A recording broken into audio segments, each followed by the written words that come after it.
Hello everyone, this is part 25 of What If Naruto Was Adopted by Kakashi, and I hope you guys enjoy this video and to like, to subscribe, and check out the playlist, to see more comment down below. Now let's start the intro. They call me a god. They call me a god.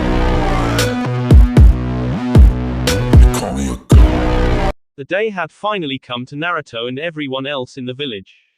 The final part of the Chunin exam started today. From all over the Ninja Nations, important people came to see the Genins. Many would be clients one day as they looked to see which village had the most promising Genins for the next 6 months. For the past few days ins were crowed as more and more people came into the village. For Naruto, he had barely slept that last night, he was too excited. His month of training with the old pervert had done him some good. The boy was itching for his fight, the only downside was that he wasn't first up. He made sure to eat a healthy breakfast, no matter how much he wanted ramen, his dad always made sure he ate well. Plus this was important, he would need all the energy he could take. Plus he thought he could always send a shadow clone to the ramen stand for a quick snack between matches. That is if the clone didn't eat it first. He scowled at that memory. The problem with shadow clones was that they thought too much like the person at times. At any rate, he spent the morning preparing, going over his weapons, making sure he stretched out for a hard day. Plus anything else he could think of to pass the time and to make it go by faster. When the time finally came, he was out the door and ran straight to the stadium. Any concern for saving his energy didn't even enter his mind, he just wanted to get in there as fast as possible. He made it there with plenty of time. Already the place was packed with people as Naruto looked around for his friends. He saw Team 10 with Asuma by the rail and went over to them waving and calling out to them. Shikamaru raised his head with a lazy wave. Choji was happy to see Naruto and Naruto saw that Ino was looking a lot better. He couldn't see any scarring, but then again, Konoha medics were some of the best. Ino had improved and she didn't have any scarring thankfully. She had been afraid her perfect body, as she said, would be ruined with scars. Although it had taken some time for her to heal, it took a few days for her to wake up, and then there was the physical therapy. A few of her tendons had been cut, but medical jutsu could repair those types of injuries if treated before they atrophied or if they weren't damaged beyond repair. Hers had been clean cut through, the best type for medics to heal. But it took her 2 weeks to gain full functionality again as her body had to relearn how to use them. It had been the scariest thing in Ino's life. She had never been injured that much before in her life, and there had been times she thought her career as a ninja might have been over with. It had been a terrifying experience for her and a bit of a wake-up call. Now she knew personally just how dangerous her life had become. It was the point that her father said many would either go on or it would break them. Well, she wasn't going to let this stop her. She planned on learning from this and getting stronger from it. Hey Naruto, Ino waved to him as she saw the masked genin walk up to them. So I hope you actually did some training, unlike someone I bet I could name. She cast Shikamaru a glance. He only sighed. Truth was that he had trained with his dad, mainly due to his mother didn't want her son to do horrible in the exam and bring shame to their house. Plus he knew that she was actually worried. She only complained and yelled like she had when she was really worried about something. Oh yeah, I trained a lot and got a few new surprises. Naruto grinned at the prospect of showing off his new skills. Great. Shikamaru sighed, as if exploding clones wasn't enough for you. Now what? Knowing you, this place might not survive the experience. Hey, I'm not that bad. Naruto glared at him. He noticed the looks all three were giving him as he slumped his shoulders. Some friends you all are. Hey, it's the truth. Kiba's voice came behind him as he noticed Team 8 with their sensei walking towards them. Hey guys, Naruto said as he smiled to Hinata, then he noticed something as the girl came up to him. Hey Hinata-chan, are you wearing a new coat? Hinata was wearing a less baggy coat. This one was a bit more slim at the waist as well. It was also unzipped from the top a bit, showing a new mesh top just peeking out from it. She hadn't been sure of what to get when Anko took her and Sakura to get new clothing. She never was comfortable with showing off her figure, so this was the best she could do. Oh, that looks nice. Ino jumped in as she took in the new coat. That looks really cute on you. Yeah, it does. Naruto grinned at her. Hinata blushed a bit but was happy someone thought so as she wasn't certain about the new jacket. Plus the fact that Naruto himself thought so only meant more so to her. Plus it was really great to see him again, she had missed him the entire time they had been training separately. She was surprised when he gave her a hug, she felt all warm inside as he did so. "Missed you, Haim," he whispered into her ear at the nickname he gave her. She relaxed into the hug as she felt herself nuzzle into him, smelling his scene and the feel of him against her. She forgot that they were in public, she just wanted to enjoy the feel of her boyfriend against her. After nearly a full month she could just stay like they were for the rest of the day. "Oh, that's so cute," Ino said, nearly gushing at the sight. "I wish I could get a boyfriend to do that with. Like Sasuke would ever let you anywhere near him for things like that," Shikamaru sighed. "What was that?" Ino snarled at him as the boy flinched. He really needed to remember when not to make certain comments around the blonde girl. She could be fearsome when she wanted to be, and Shikamaru already had one girl he had to fight today, he didn't need another on top of that. Although Ino's comment did snap Hinata out of her enjoyment, she noticed everyone looking as she quickly stepped out of the hug, all red in the face. Public displays of affection was something a Hyuga was not supposed to do, plus it was embarrassing for her. Naruto only chuckled at the sight of her, she looked so cute like that. "Oh, by the way, Naruto, you got that thing you owe me for losing the bet?" Kiba asked Naruto. After all, Team 7 had arrived late and his team had beaten Naruto's. He knew that Naruto wouldn't run out on a bet and he was kind of looking forward to it. Plus Kurenai was talking with Asuma, so now was the best time to get it out of the way while she wasn't looking. Naruto sighed as he rolled his eyes, he pulled open his black vest and reached inside and tossed a familiar orange book to Kiba. "There. An Ika novel." Kiba grinned as he put it in his own coat. Ever since Naruto first read it out loud to Sasuke, he wanted his own copy. "What did you do? Swipe this from your dad's collection? Are you crazy?" Naruto said, shocked. "If my dad knew I did that, he'd skin me alive, son or not. I just pulled a henge of my dad when I went into the bookstore. They didn't even blink when I bought the book. If he had known this earlier, he might have tried to get his own copies, but that was a thought for another day. Speaking of, I don't see him or Sasuke anywhere, not that I'm surprised. Why, your father wouldn't be late for this, would he?" Hinata asked hopefully. Well, Naruto scratched the back of his head, he had been worried about all of this. In fact, he had hoped that his dad wouldn't be late for once. This was a major day for him. If he made Chunin today, then it would be great and all, but he wanted his dad here to see him win. "Man, you'd think my own son would have more faith in me." Kakashi's voice was heard behind them.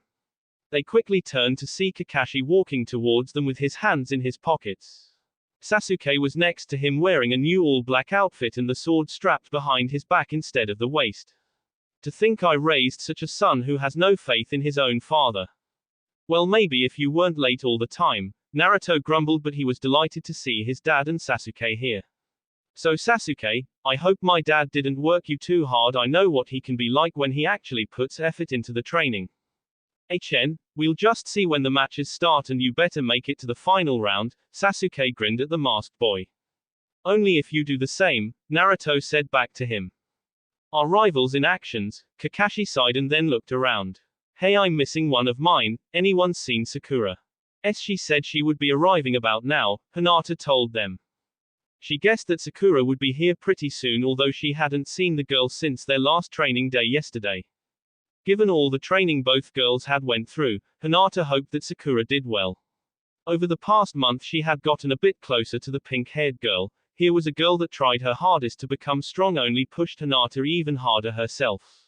She watched the Hitakis joking around as father and son, and for a moment she kind of wished she had that kind of closeness with her own father. But she knew because of their station in life they had to act a certain way.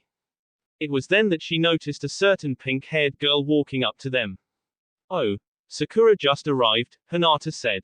"Oh really?" Naruto said, turning to his friend. "Hey there, SS Sakura-chan." Everyone turned to face Sakura as she walked towards them. Gone was the familiar red dress she usually wore.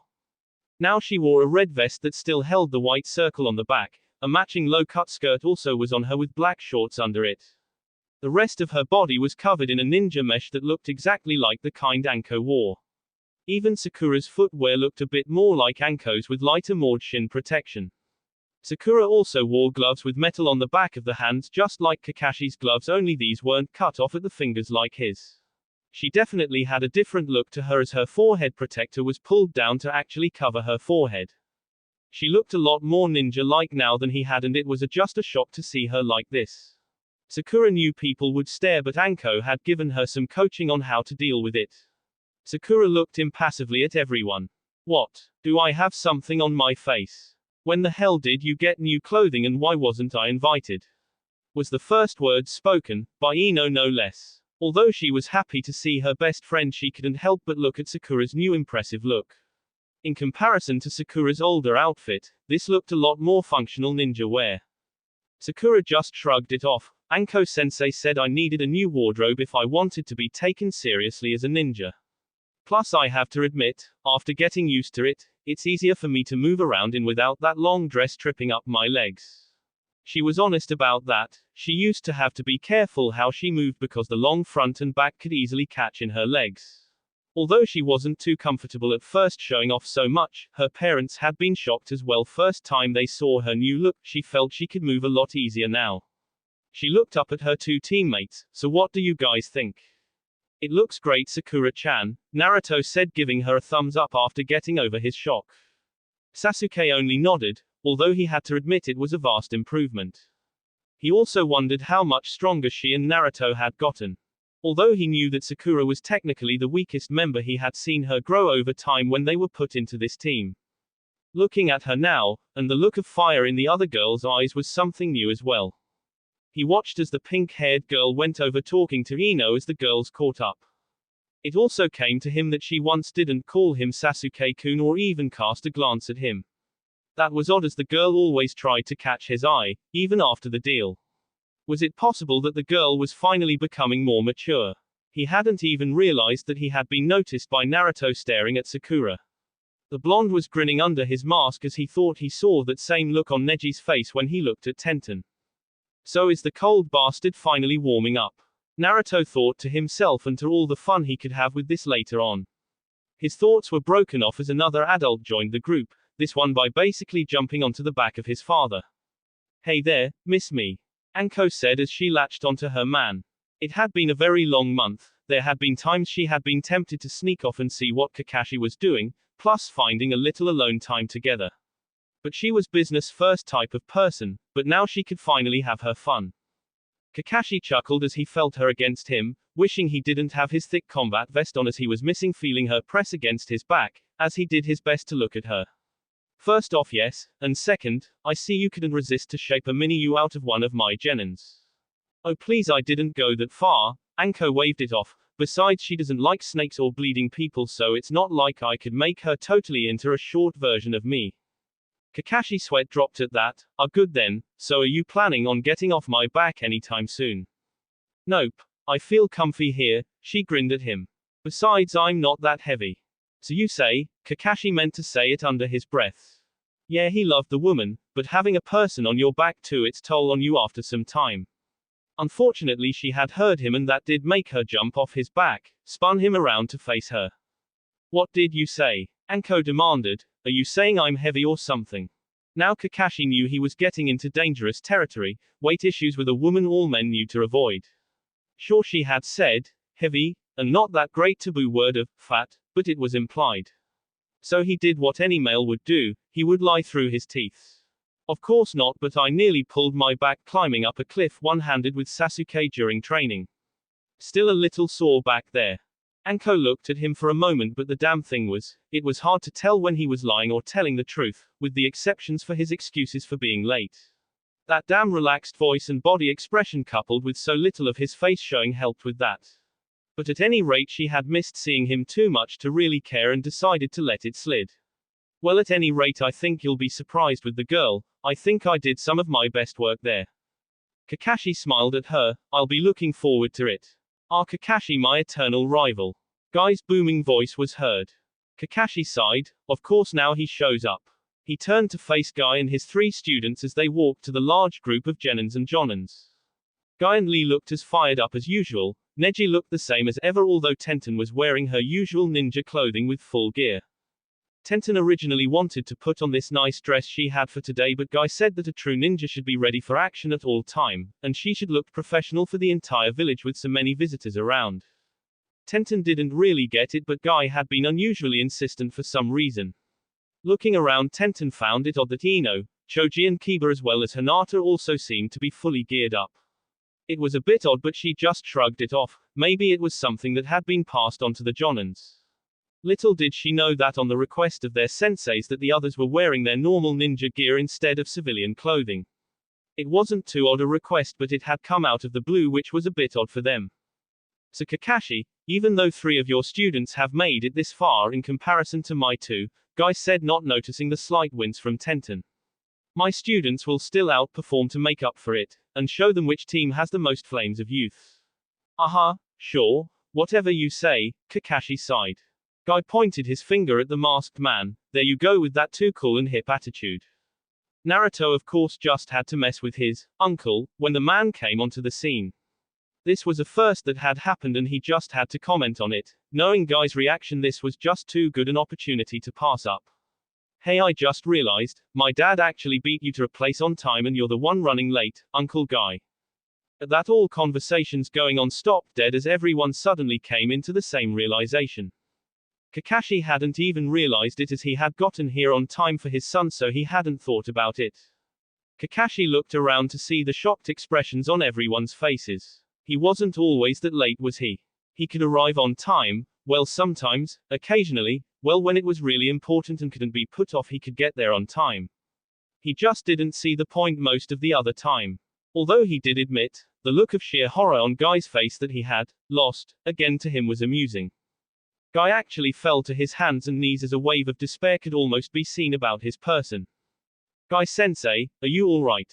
Lee shouted at his fallen hero. Oh, what cruel day it is when I cannot even beat my eternal rival to a meeting point, Guy said in a depressed tone. It didn't last long as he jumped up and pointed to the heavens. Then I shall always arrive a full hour earlier from now on. Yes, so will I, Guy-sensei. Lee shouted out to him. Yes, and this will give us more time to train as well, Guy proclaimed as both Tenten and Neji gave matching dark looks to Naruto. The fact that sometimes Guy called for training in the early hours of the morning and might now be even an hour earlier was not pleasant for 2 of his genins. Remind me to thank you for this later, Hitaki, Neji said to Naruto with narrowed eyes. Yes, I think I would like that as well, Tenten said with a glint in her eye that Naruto had seen before. Usually right before she unleashed some unholy number of very sharp and deadly weapons at a target. Naruto gulped. Sometimes he wished having his fun didn't blow up in his face like this at times. Anko chuckled at the sight and noticed how Hinata and Naruto hadn't been more than a foot apart the entire time she had seen them. It was kind of cute in a way. She bet the young girl had been missing Naruto almost as much as Anko had missed seeing Kakashi. Almost, meaning that there were a few things an adult missed that a girl her age shouldn't know what she was missing. Maybe in a few years things would change. Although she had hoped that Hinata would be a bit more open, at least Sakura was willing to be less uptight. She walked over to the short-haired Hyuga girl and placed a hand on her shoulder and leaned down a bit. You know, you could pull the zipper down some more on that jacket if you ever wanted to get more of Naruto's attention. Hinata blushed at what Anko suggesting. She couldn't allow herself to do something so brazen in public, let alone with Naruto right next to her. Sure, she was wearing a shirt under her jacket, but it just showed too much for her. She just wasn't comfortable with her body, hence the jackets she wore. Anko got a glint in her eye. Teasing the girl was always so much fun. She suddenly reached to the zipper. Here, maybe just a few more centimeters. Hey, Anko-sensei. Hinata panicked, not sure what to do. Hey, don't touch Hinata-chan like that, Naruto said to Anko, although a part of him was interested in seeing a bit more. Oh, relax, I'm just making her more ow. Ow ow ow ow ow ow. Anko wailed as Kurenai grabbed one of her ears and pulling her away from her student. What have I told you about teasing Hinata? Kurenai said in an even tone. She had moved over to intervene when she saw what was going on. Throughout the joint training, Anko had seen how easy it was to have what Anko thought of was fun with Hinata. So Kurenai had to jump into the middle of things and settle Anko down. This was one of the few ways she could get the slightly younger woman to stop. Okay, I'll stop, now let go before you pull my ear off. Anko yelled as Kurenai let go. Anko pouted as she rubbed her ear. She glared at Kurenai for spoiling her fun and then at Kakashi. Hey, I thought as the boyfriend it was your duty to prevent things like this. Sorry, caught me by surprise and Asuma was ready to jump in if I did, and I didn't want to start a brawl. Kakashi said with a shrug as he wrapped her up in his arms. He had to admit she kind of looked cute when she acted all childish and pouted like that. Want me to kiss it and make it better? He whispered into her ear. She had a small grin on her face, maybe later. Yeah, like I need to see this, Naruto muttered to himself, sure he liked the fact his dad and his aunt were happier these days. Didn't mean he liked to see it when they got like this. Well, looks like they're starting, Ino said, seeing a different Chunin walk into the arena. Genma Shiranui walked out onto the field. He was a special Jonin that always wore this bandana and had a senbon needle between his teeth. Many make jokes that one day he would stab his tongue or something. He was now the replacement proctor for the final rounds of the Chunin exam. As he took walk to the center of the stadium, a hush fell over the crowd. Ladies and gentlemen, welcome to the final rounds of the Chunin exams. He said in a loud voice that carried over to the crowd above him. This is the final round, will be a tournament elimination round. The fights will end with either one or both withdrawing, signaling that they give up. If I feel the opponent can't continue to fight, I can stop the fight, and if the fight continues after I declare a winner, I can and will disqualify someone. In the case someone dies, well, it's obvious the winner will be the person that's still alive. In this, anything goes as long as you don't attack the stands. If anyone is found too reckless and are endangering the crowd, I will kick you out of this exam. He looked around to the genins in the stands and nodded. Alright, now that you know the rules, everyone get to the waiting positions. The rounds will go as they are shown on the board up there. There was a large board above the stands that had many names on them. The fights in order it would seem would be Sakura vs Amy for round 1, Naruto vs Gendo next, Temari vs Shikamaru, Neji vs Shino, Lee vs Dosu, and finally Sasuke vs Gaara. Hey, was that the same order as when we were told? Sakura asked, looking at the board. She was sure that the order had been changed slightly. They were fighting all the same people, but the matches looked to have been switched. She's right, Shino said, looking at the names. I guess they wanted to change things up a little. Kakashi shrugged his shoulders. Now you all better get to your places, and Sakura, since you're up first, get ready. Sakura nodded her head as everyone walked to the place where only the genins would be. It was a special section on the lowest level of the stadium stands that was reserved only for those waiting for their fight. Along the way, Sakura was mentally preparing herself. She had spent all month waiting for this and she wouldn't lose. Although it also meant that when she won, she would most likely be facing Naruto next. She wasn't sure how she felt about facing her friend, but Anko had prepared her for this, that she might have to fight her friends. At any rate, she was pretty sure she wouldn't make it all the way to the end, but you didn't need to in order to make Chunin. Besides, her real goal was just to beat that mist girl that had hurt Ino. That was her primary goal. Anything after that, well, she would deal as it came to her. Naruto watched Sakura and she was really focused. He walked next to Sasuke. Man, she's really serious. Sasuke nodded but didn't comment. He knew this was personal for the girl. Her friend had been hurt by her opponent and it was payback for that. That was something that he could relate to, although his was on a whole other level, but still he knew what she was feeling. The fact she had so much focus, it got him interested in seeing just how much stronger she had become. Up in a special section of the stands, 2 of the world's mightiest leaders in the ninja world sat in their formal white robes. The first was the older third Hokage, sitting on a white chair as he watched on. Sitting next to him was the Kazekage of Suna, someone the third had many dealings with over the years. Although he didn't know the younger man personally, they had spoken together many times since their villages held a formal alliance since the last great ninja war. The Kazekage had taken to wearing a mask at times so you could only see the eyes and part of the face. It wasn't uncommon, as the third could name a few of his own ninja that wore masks, 2 of those having the name of Hatake. The Kazekage looked at the names being put up on the board. I was told that my son Gaara would be fighting sooner than this. Oh yes, sorry about that, old friend, the Hokage said to him. But the new Chunin in charge wanted to mix up the fights, plus given that Kakashi Hatake was training Sasuke Uchiha, well, we were all a little worried the man might be running late. So it was moved to the end. I hope that doesn't bother you. No, it's just a surprise from what my children told me. At any rate, it only enhances the climate of the first round eliminations. I'm eager like many to see how the last of your Uchiha clan stands up against my son. The Kazekage told the Hokage. Although under the skin there was a more sinister face, that of Orochimaru as he watched on. For months he had been posing at the Kazekage for Suna. When he had came to the fourth Kazekage for this little plan, the man had been for it.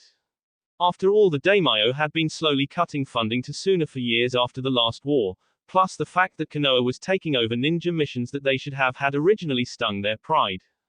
It had been easy to convince him of a joint mission to at first weaken the village. But when the Kazekage had learned that Orochimaru planned to utterly destroy the village, and during the Chunin exams the man's convictions had wavered slightly. Mainly due to how many might see a village that broke not only a truce, but used the Chunin exams for this plot. Killing all the civilians also was frowned upon, but Orochimaru wanted to ensure the village would never recover, and without the civilian population for infrastructure it would never recover. So when Orochimaru felt that his partner might be a problem, the solution was easy enough. Kill the man, take his face and dump the body in the desert. It had been all too easy. The man had let his guard down and Orochimaru struck him dead before he knew what had happened. So for months he had been setting this up. He had noticed the slight build-up of military force but nothing in the areas where the combined forces were stationed.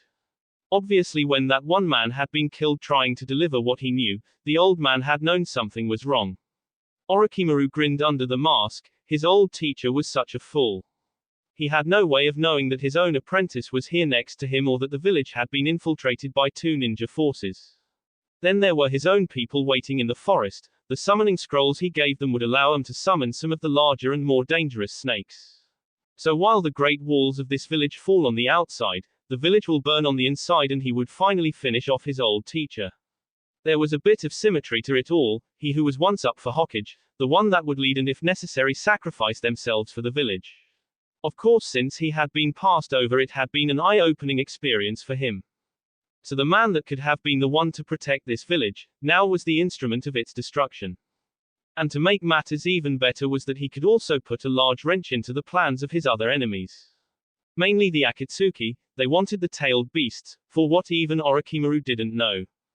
But now that two of the human hosts were in this village, it would mean that he could get rid of both of them. With luck the Kyuubi boy might even get killed in his match. The Mist boy was obviously trained in the old school way of thinking for that village. But at any rate the boy would die here, and when he was done with the Suna he would ensure that the one tail was taken care of too when the boy's usefulness was over with. Not too far away from the arena, the form of Jiraiya was standing on one of the taller buildings in the village as he looked out over the forests before him, with his trusted telescope. It had more uses than just spying on the pretty women in the open-air baths after all. Currently he was looking at the targets he was assigned to. After all, the plan seemed to be going well so far.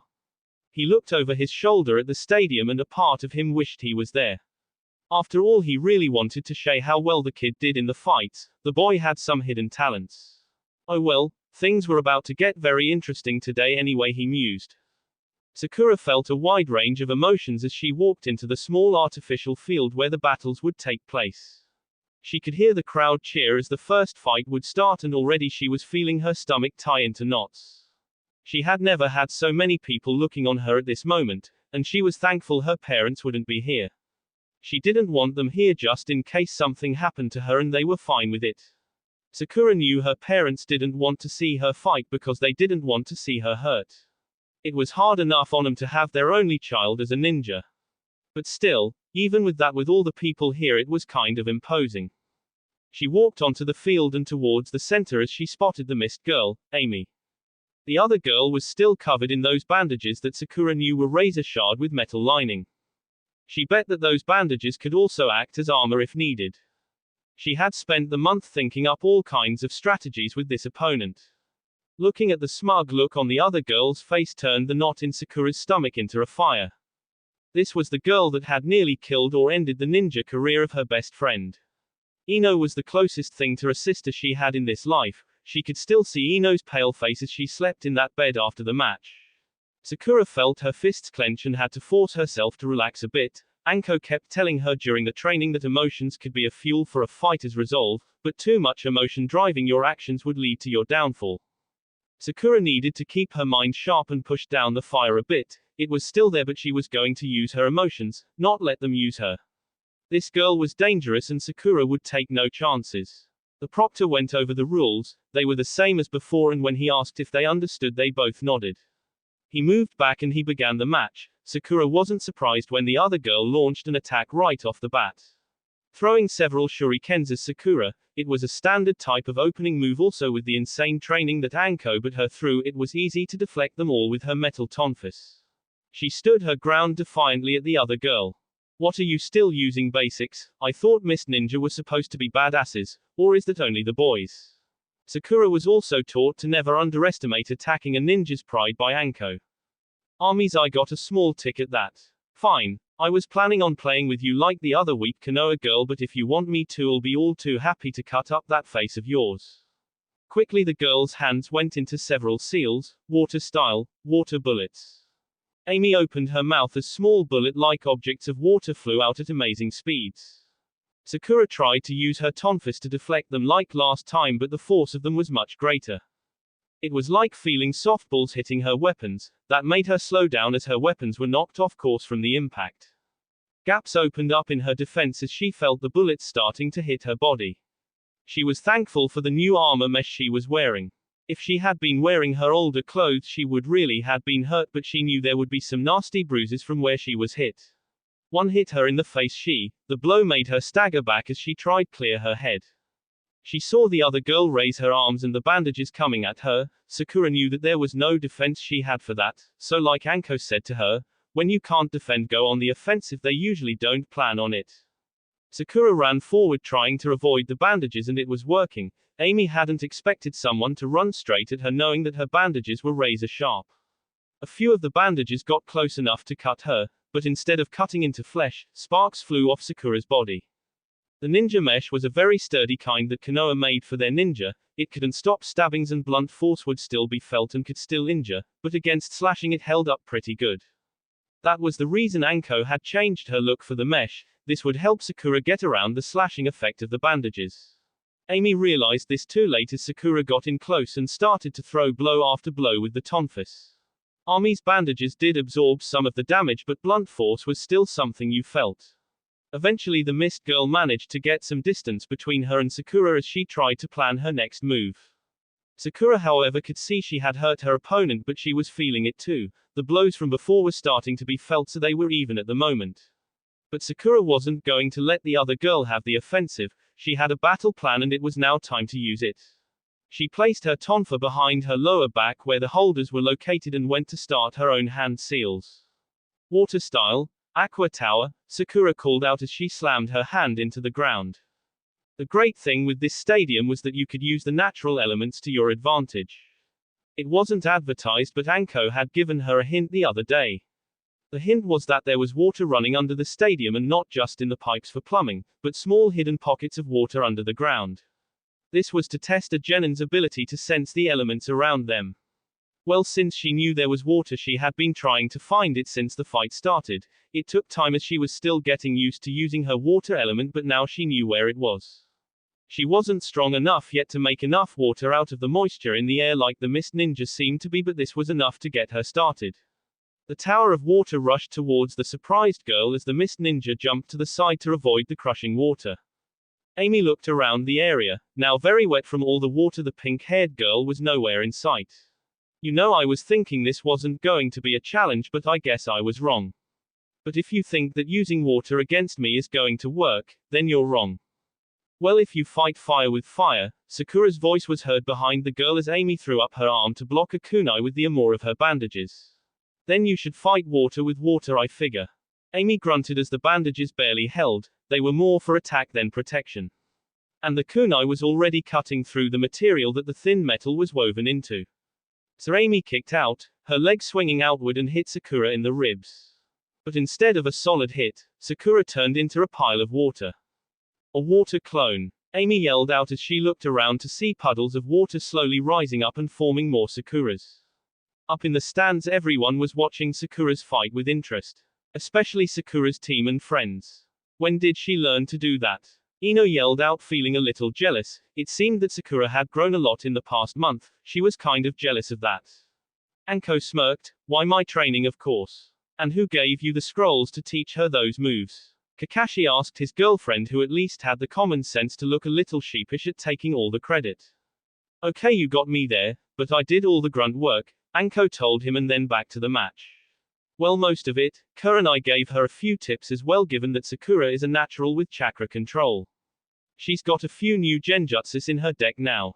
Wow, really? Naruto said, excited as she looked at the fight. When is she going to do that? She already has, Sasuke said with a smirk. Naruto looked over to see his eyes had turned into a Sharingan, but now they turned back to normal. If Naruto didn't know any better, he swore that Sasuke almost looked proud of Sakura. And he was. Sasuke had missed when it had happened, but when Sakura had disappeared he had an idea. So he activated his eyes and looked through the genjutsu that Sakura had cast. He had to admit that it was a very good one. But Sakura was running low on chakra, she was pulling everything out to crush this mist girl. If she didn't end this soon, she was going to run out of chakra, and then Amy would take full advantage of that. He had to admit that Sakura had changed a lot since the academy days, especially when he saw her today. She looked more mature and her fighting skills were impressive for a genin. She wasn't on his or Naruto's level still, but this battle was showing that she had talent. Who knew what kind of ninja she would be in the future, but looking at her now he got the feeling she could be a very powerful one if she kept this kind of training up. Sasuke was surprised by his line of thinking. This was the girl that usually had been mostly brains in the academy and who used to bother him all the time for dates. But now, she had not only kept her word to his request, but she was surprising him. Sakura had trained and was fighting to the honor of her friend, a motivation that he could get behind. He saw a fire in the girl that he hadn't seen before, and that sheer determination reminded him a bit of himself. How he trained all those years at first to be noticed by his father, to catch up to his old rival and hero, his brother. Then it was to catch up to Itachi to make him pay for what he had done. Sasuke knew that determination to become stronger, he had seen it in Naruto and now in Sakura. At the moment he wasn't sure what he was feeling towards his female teammate, but this day, Sakura Haruno had gotten the attention of Sasuke Uchiha.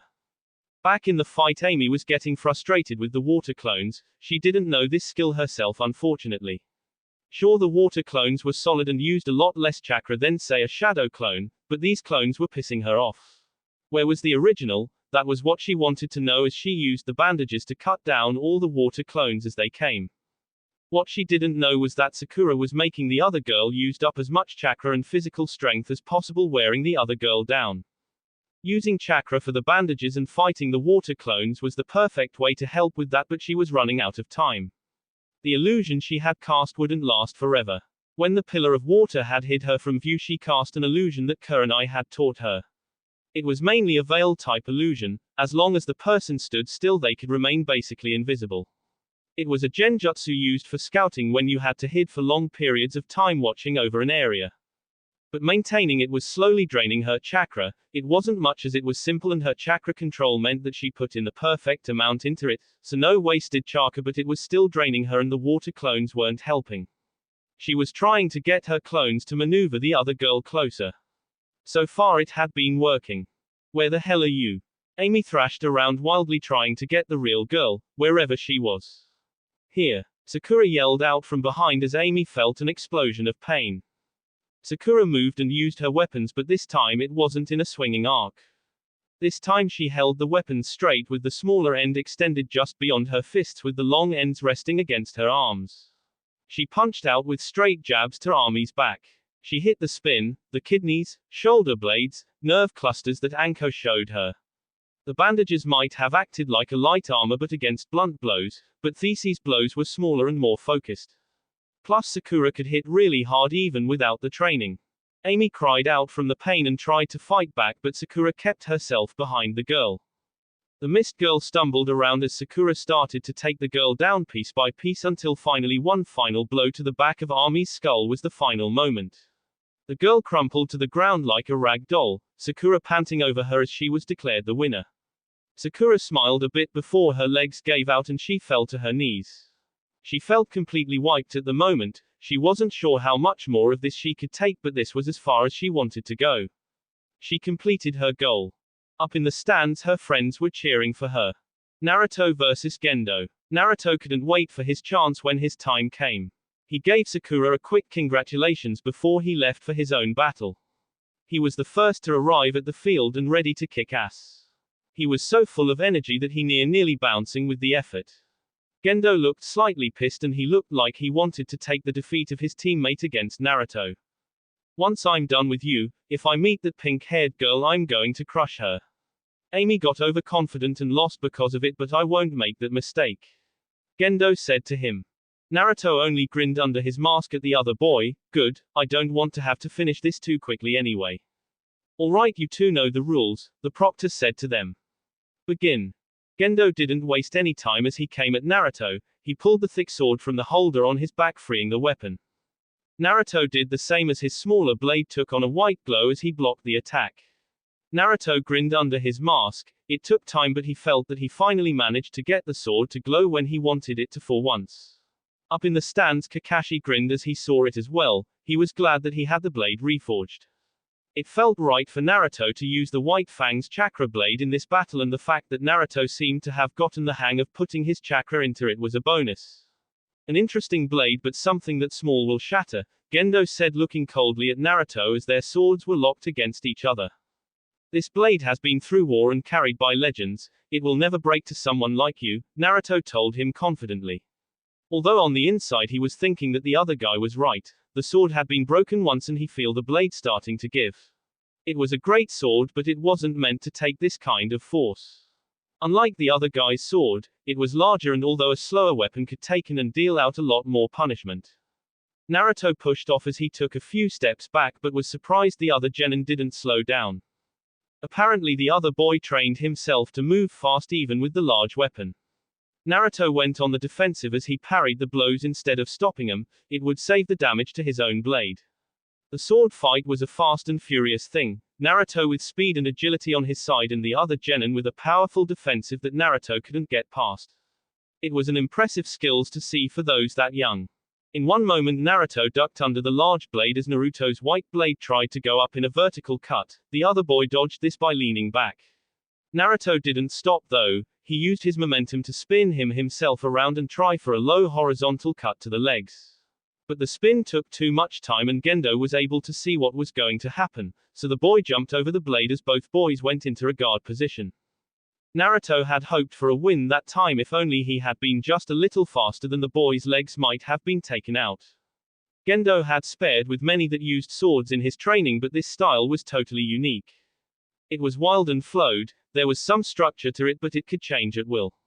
Most styles you have set moves and many learned only those moves, but this boy looked to be making them up on the spot. At least that's how it felt to him. There was no way the boy's style could account for those types of moves ahead of time. Even sword fighters that had a free-flow style and improvised didn't seem to have this boy's natural ability to make things up as he went along. Tell me, what style is that? Gendo asked out of curiosity. Naruto had been thinking long and hard about this for a long time, but during his training month he had finally got the perfect name. He thrust his sword out, pointing at the other boy. This is my own unique fighting style. I use everything that I've been taught over the years and my own abilities. I haven't gotten around to naming it, but you're the first to hear the name. This is the Hatake White Fang style. Kakashi's head made a small jerk up as his visible eye widened for a split second. He had been caught by surprise by the name that Naruto had shouted out. Then as the shock wore off, he smiled broadly under his mask at his son. He kind of wished his father was here to hear that. Even though that Naruto wasn't the grandson of Tsukumo Hatake by blood, he was in spirit. He had never felt more pride for Naruto than ever in that moment. Anko, who was at his side, noticed the look. Normally people wouldn't be able to see what Kakashi was thinking or feeling. But those few that were close to the man knew him enough to guess, and Anko was very close to him. She grinned as she slightly bumped him with her shoulder. The brat sure has a way of surprising people, huh? Kakashi only chuckled as he nodded, not really trusting his voice to give away the emotion he was hiding. Eventually Gendo was getting tired of them playing around. It was time to end this whole affair. He jumped back, giving him some space as he buried his sword into ground and started hand seals. Naruto saw this and got put away his blade. He would need his own hands free as he started his own. Naruto finished first as several clones came into view, but before they could do anything the other boy finished his own hand seals.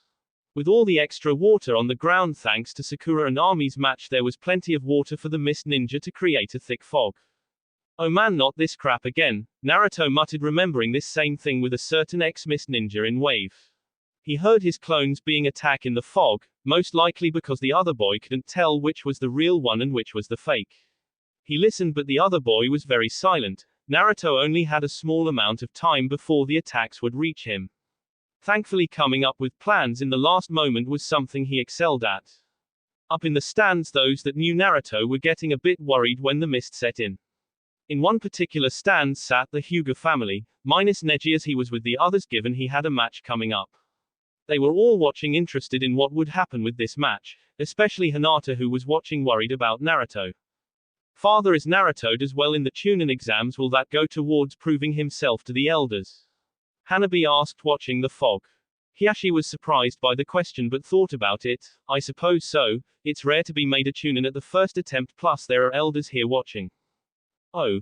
Hanabi paused for a moment. So if Naruto gets accepted, will I be able to call him Ni-chan when he marries Hinata? Both Hiyashi and Hinata were surprised by that, and Hinata's face got all red at the thought. Hiyashi looked at his eldest child as Hinata looked down at her fingers. She felt her face all hot at the thought of her actually marrying Naruto.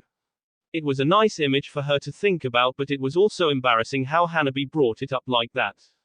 Suddenly there was a shout from Naruto from the center of the fog, and Hinata looked up worried that he had been hit. When suddenly something large shot out from the fog, it wasn't clear what it was at first as some of the fog clung to whatever it was. When it cleared, everyone was shocked to see Naruto riding on the back of a giant toad with battle armor on. They were very high in the air as Naruto laughed out as they continued to rise up above the fog. What the hell is that? A giant frog? Ino screamed out in both surprise and disgust. Actually, I believe that's a toad, Shino said in his usual calm voice. That's a summon animal, isn't it? Anko asked, looking at it. When the hell did he learn that? I have an idea, Kakashi said, watching. Alright, it actually worked out this time. Naruto shouted out happily. He wasn't sure what type of toad he was going to summon, as it could have been anyone. At least it hadn't been someone small like Gamakichi, or worse, that Mr. Gamariki guy.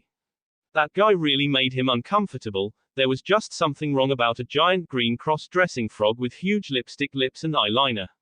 The first time he met that guy, when Jiraiya had summoned him, Naruto just didn't get along with them. They would butt heads on everything. He looked down at the toad and he didn't know this one. Well, whatever, he looked pretty strong and he could really jump. Hey, thanks for the lift. Not a problem, so you're the new contract holder, huh? The toad said in a gruff voice. Sorry to cut it short, but we're starting to fall. I hope you got a plan. You bet, Naruto grinned as he went into the hand seals. Thanks to Jiraiya, he had finally gotten the hang of his wind chakra. Now it was time to try the new move the old pervert had promised to teach him. Wind style hurricane. Naruto yelled out as he thrust his palm out while holding his wrist. Suddenly a large blast of wind shot out over the area, blowing away all the fog. Gendo had to stick to the ground with chakra to keep his place in the earth without getting blown away. When the wind stopped, he looked up in time to see Naruto fall back down on top of a large toad creature. Gendo hadn't known about this ability, then again the boy hadn't done much in that previous fight he had in the elimination rounds. No matter, he would cut the boy down to size, but first he started his own jutsu as all the water started to move around the area. Time to stop playing around, Gendo said as he finished his seal with Naruto just standing there waiting full in confidence. Gendo thought that the boy would pay for his arrogance for that. Water style, water hydra. Several large heads came out of all the puddles. It was like a water dragon, only there were at least 5 different heads. Crap. Naruto hadn't planned for something like that. He had never even heard of such a thing. Hurry up and dodge. You don't have to tell me twice. The Battletoad said as he jumped out of the way of the deadly focused water. It crashed into the ground with devastating force, but there were too many and they were too fast. The toad was hit hard first. He disappeared back to where the toads became from before he got too seriously injured.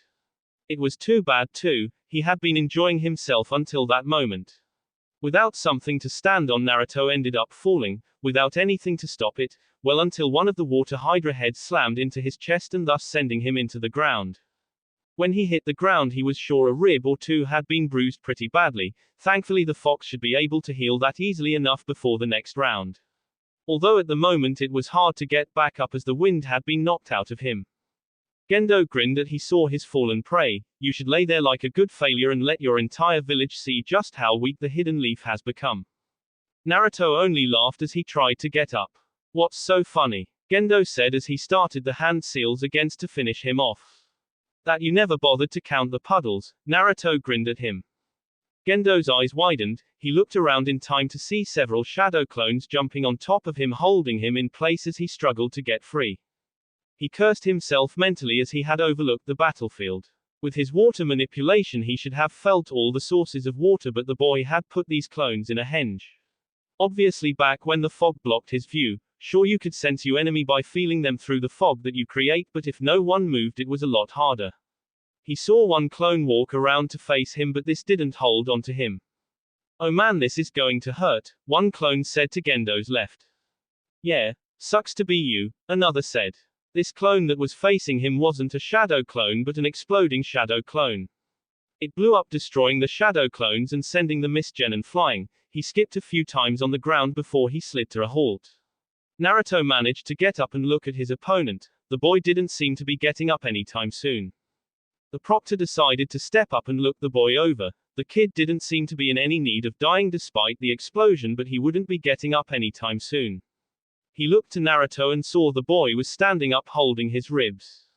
Genma had to admit the kid had a nasty streak with surprises. Setting up your shadow clones like that was a good setup. The exploding one had been the icing on the cake for that one. The winner is Naruto Hatake, Genma proclaimed. There were cheers all through the stadium and Naruto couldn't help but wave to them. He looked through it all trying to spot certain people. He saw his dad and his team, but it was close to them that he spotted the person he wanted to see most. Hinata was by the rails looking at him and he couldn't help but wave to her. Meanwhile, on the streets of Konoha a trio of travelers walked. They were members of a trading guild looking to set up a trade route with the village. At least that was their cover story. They were actually members of Suna that had infiltrated the village on orders. The three of them were just one of many teams that had infiltrated the village. They were to meet up with two other teams and start the invasion from the inside. The goal was to attack one of the gates and see if they could be opened or make an opening for the outside forces. That was all the information they were given, as it was all they needed. But that was okay with them. As a ninja they knew that knowing too much could be dangerous if they were caught and forced to admit what they knew. Currently they were in a small street with people going about the daily business. One of the men stopped to look at the fruits on sale. What are you doing? The tall one said to the one looking at the fruit. I'm hungry, okay, who knows when we'll eat, he said, annoyed as he looked at an apple for sale. You should have thought of that sooner, the last one said. He just ignored his companions as he replaced the apple and was about to ask how much when suddenly his combat senses went off. He didn't know what set it off, but when he looked up he noticed that the store owner was gone. Hey, where did that guy go? We got bigger problems, the tall one said to him, sounding worried. The hungry one looked around and now he knew why he felt his warning senses kick in. It had suddenly gotten too quiet for a street, mainly due to the fact that suddenly everyone had disappeared. In the shadows a masked Anbu watched the three of them. Little did those three know that all the civilians had been ninja and Anbu pretending to be civilians. The Anbu looked at two of his team members and nodded his head. Begin the operation, the Anbu said silently. The three-man Suna team didn't know what hit them before it was too late. That will be it for this video. If you want more, comment down below, like, subscribe. And see you guys later.